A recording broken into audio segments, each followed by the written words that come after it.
All right, so Tim asked if I could give some thoughts and compare the Staccato? I'm having trouble today. I've only got a few hours of sleep in me. Staccato XC and the Atlas Athena V2. Have shot this, probably 500 rounds. Have not shot this, only came in 2 days ago. Which is kind of, I think, maybe a good data point because I don't have any I don't have any experience that would spoil the data, right? I don't have any experience with its recoil characteristics, any potential functional issues, none of that stuff. So I'm strictly going to stick to just configuration features and stuff like that. So right off the bat, both ambi safeties, both double stack, both 9mm, this one compensated, of course. It does have an Atlas shoe, so unfortunately I can't give you a Staccato trigger pull versus an Atlas trigger pull. What I can give you is an Atlas shoe on a Staccato versus an Atlas factory. Flush fit, right? Or clear, open and empty. Yep, done. So this has the tack grip. They have another grip. I don't remember what it's called. I don't like it. I prefer this grip. It's a bit thinner. It's a bit kind of like SIG 320-ish in its feel. Kind of like M&P V2, right? If you're familiar with that style grip and that texture, this is very much the same. This is a factory grip. There's no work done on this. You can see here you've got a small double undercut. It's not very pronounced, and a bevel, a glove bevel here. Your mag release, interestingly, is not textured in any way, which is in stark contrast to even relatively decent 1911s start checkering their mag release, and I cannot figure out for the life of me why they don't do that. To be fair, when I show you the Atlas, it's the same thing, although the Atlas has a little bit of an extra. When you get to things like the slide tolerances, I don't know if the mic is going to pick that up. Probably not. There's probably too much ambient noise, but there's a little bit back and forth, right? Production gun. Not a Les Bear, not Hard Fit, not Nighthawk, right? This is, I think, the top of the line for Staccato, which is why I wanted to start there, because I was like, all right, well, let's see if the top of the line is worth my time. And let's see. I'm going to continue to go over features and leave the subjective stuff. So the slide plate, I don't know if the camera is going to pick this up a little bit. So you can see a bit of a gap there in the front. I mean, and we're nitpicking, right? I'm into this guy, $4,500 plus shipping as shown. So it came as shown. So I didn't get a horrible deal. I didn't get the best deal. I think first responders can get the pistol for like 38. Yeah, anyways, there is some slide fitment stuff going on with the optics plate. I do not like on the Staccato. In general, I don't like any pistols. Is that a gap? Could you see air there? I'm just making stuff up. I don't like any pistols where if you have an optic, you don't get irons. So that was a big deal for me to be able to get this. And that's a pretty chunky iron, as a matter of fact. And you could, I think, in theory at least, replace it with, a non-blacked out rear. And personal preference, I like dots. I don't like blacked out rears, and I don't like fiber fronts. So both of these are kind of fucking me on that, because that's exactly how they come. Okay, so if I get to like the grip module, you can see here, right? You've got a pretty good shelf. You've got the ability to get a bevel here for your trigger finger, right? For your discipline to get in there or to run it when you're staying on safe. It feels comfortable. That shelf does bother me a little bit when I'm shooting. I do have I kind of have skinny fingers, but I have large size glove hands. I know some of you don't fall into that same category, tiny hands. But this tack grip and the grip module does really feel very comfortable. It is not, I wish I had a tape measure, and we have one around here and I can't fucking find it. It does not feel like an overly large grip. Like if you've ever felt an FNX 45 tactical or a Mark 23 or a Staccato without the tack grip, it kind of feels like holding a 2x4. Like it just feels like you have to get both hands around it. And I'm exaggerating, of course. A lot of people, may not care. But I find this to be much more comfortable. But there are some things about it that I wish were not the case. So if you can see that ledge, right, and the safety lines up with it perfectly, I think that that's acceptable. It's not the most comfortable thing. I generally run with gloves, but I do occasionally find myself feeling this ledge. You can take a file to it and knock it down if you want to. I'm just talking about factory config stuff. I will say that I think the safety, this is personal preference, but just so that you have the information, right? Safety on both sides comes in line with this frame shelf right here. Okay, this guy. That line is just continued all the way forward. You'll see that that is not the case on the Atlas. And you may not like it one way or the other, right? You might prefer the Staccato because you might have more time on it, or you might prefer the Atlas. Also, grip safety. So this adheres to your traditional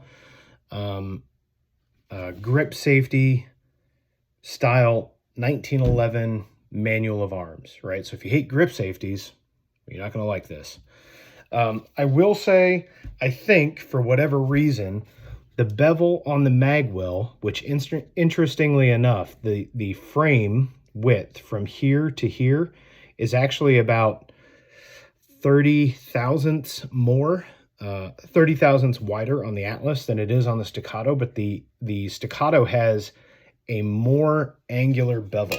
So when you're coming in for your reloads, I find the Staccato Magwell to be easier to hit, right? Whether I'm not working, not in my workspace, right, and I'm just over here and I'm just kind of randomly fumbling around in the dark, or I'm kind of doing it wherever, this seems easier for me to hit than the Atlas, despite the Atlas having a larger Magwell, larger on its internal, right, here to here, and I don't think it's as angled, and I think that's why. Like if you look at the angle on this, you can see it's kind of a two-step. It kind of goes down and then it goes further down. Whereas on the Staccato, it's all kind of blended so that it's the same angle. I think that gives you a pretty good idea, especially right back here, right? It makes it exceptionally easy to reload. Speaking of reloads, the magazines, this is a Staccato mag. This is 20 rounds. So we're comparing a 20-round Staccato, right, which has this big, longer base plate with textured finger grooves. This is definitely more of a duty use, right, which makes sense because you see it in departments. Duty use magazine. In other words, you've got surface texture here to rip that magazine out if you need to. You shouldn't need to. It's pretty freaking heavy. 4 ounces for a 20-round mag. This is the Atlas. Okay, nothing. Not that it needs them. It's a competition gun. It's not a duty gun. 3.8. So you just got less metal. You've also got less surface engagement, right? Now, the good news is you could take your Staccato mag, if you like this, and put it in your Atlas. So there's that. Plus these are cheaper. Atlas is very proud of their guns, and they're very proud of the magazines, and the price reflects that. I will say that although you probably can't hear it on camera, this particular model has the best slide lockup I have seen on a Staccato. This could be a sample size of 1, but this front sight block right? This is all one piece timed onto the barrel. I think having this recess and having this as a index point to prevent the slide from rocking back and forth, I think that it helps immensely. I think it helps to not have that slop in the slide, because like I grabbed a Staccato P and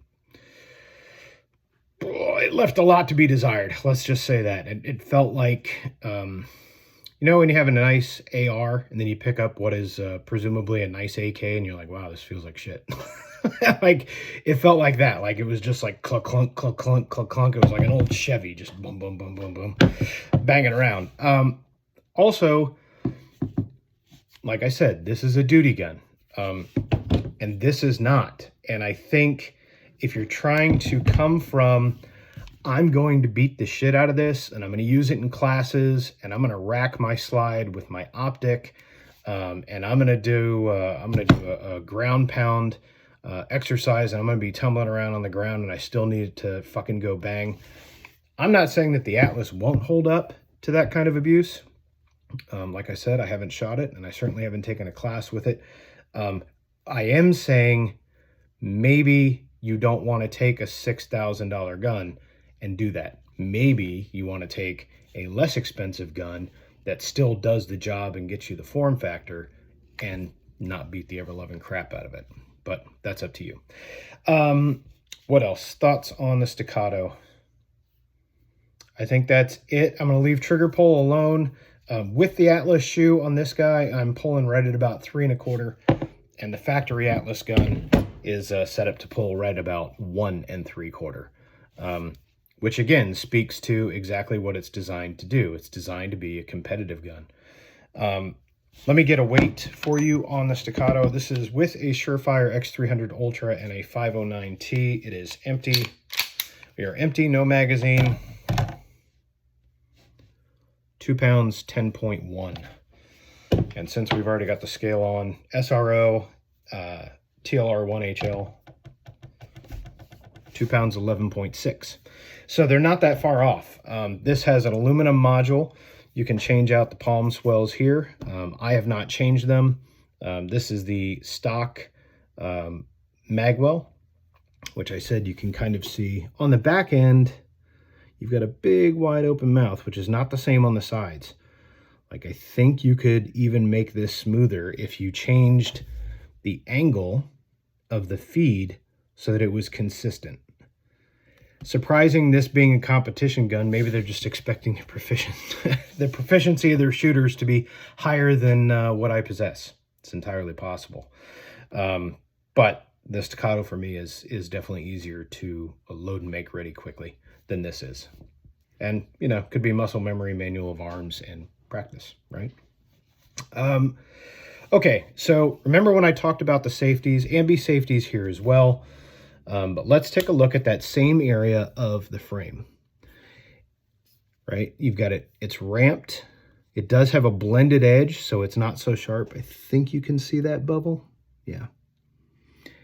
And keep in mind, these are really nitpicky details. Also, $6,000 pistol, so nitpicky. On the Staccato, if we go back, it's beveled a little bit, but that's a pretty sharp angle. And I generally shoot with gloves, so it doesn't like, we're not drawing blood, right? I'm just talking about the level of refinement, basically. But when you put these safeties off, oh, this is off, sorry.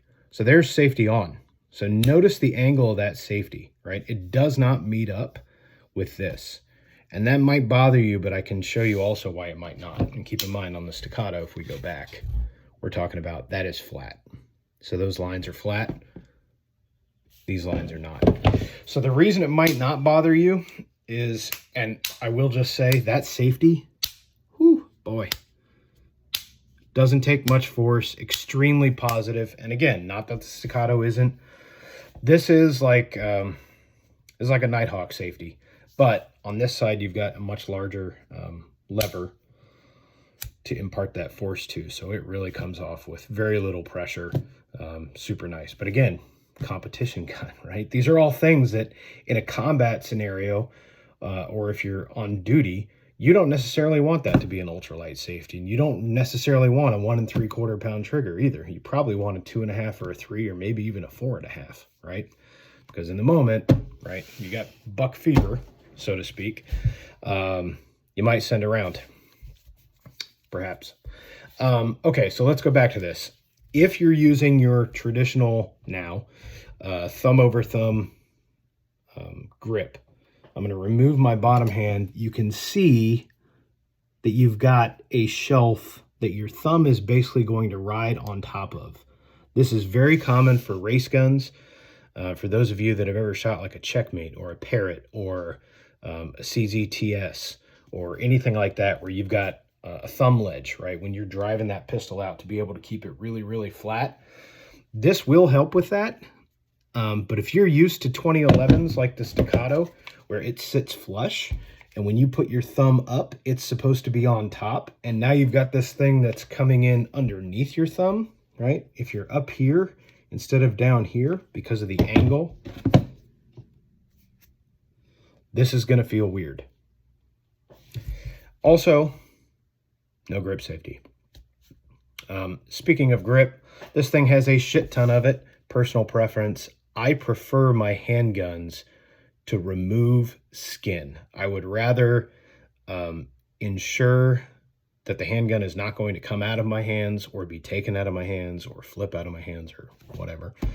And again, I'm usually wearing gloves, but I would prefer when I grip this that it leaves marks on my hands than have it flipping out like a Glock Gen 5 does. Too slick, I gotta add texture. Maybe you're different. Let's go back to the mag release.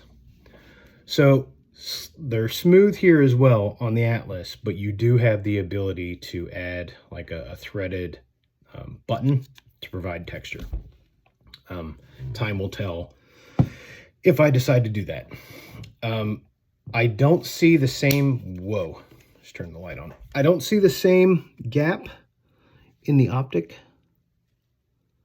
plate on this system. As a matter of fact, I had to remove it to put the SRO on because I was having issues with the screw fitment for the SRO to actually get it in there.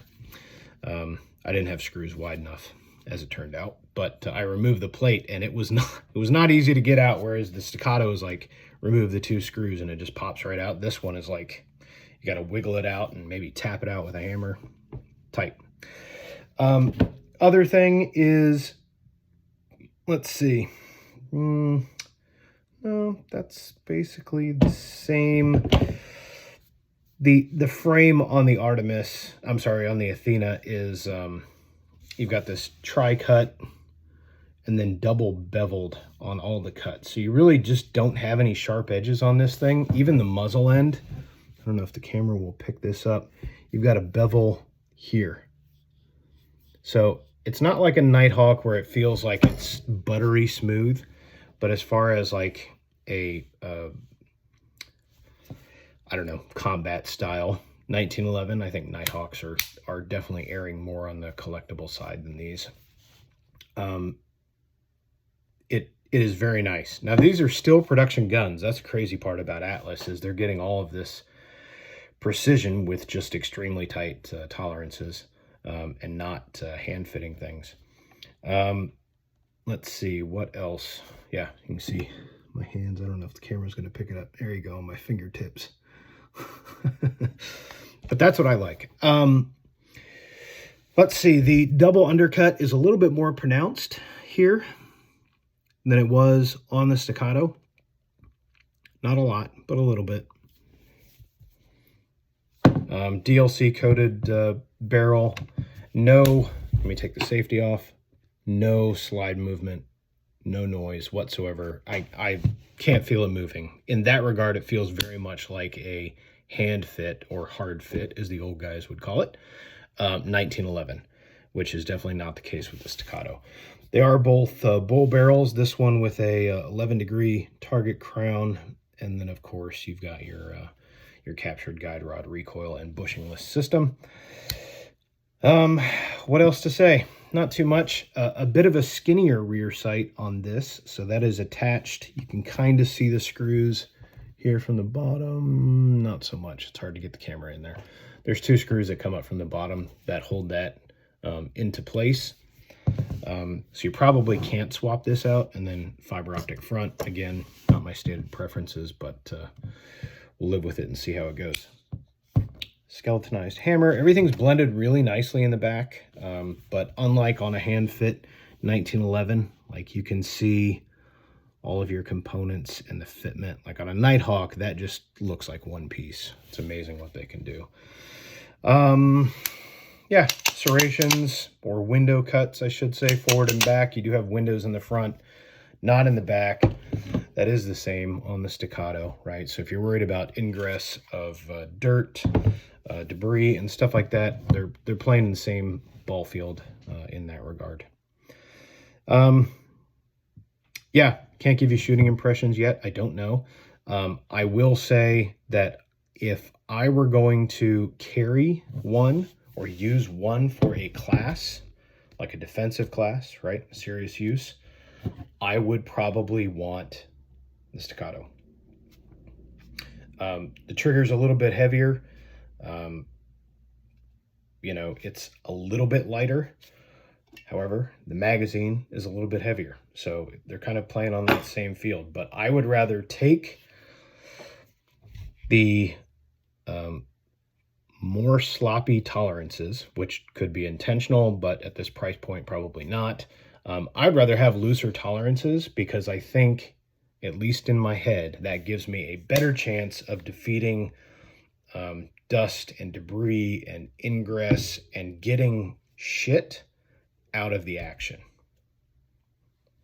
Just me and my experience.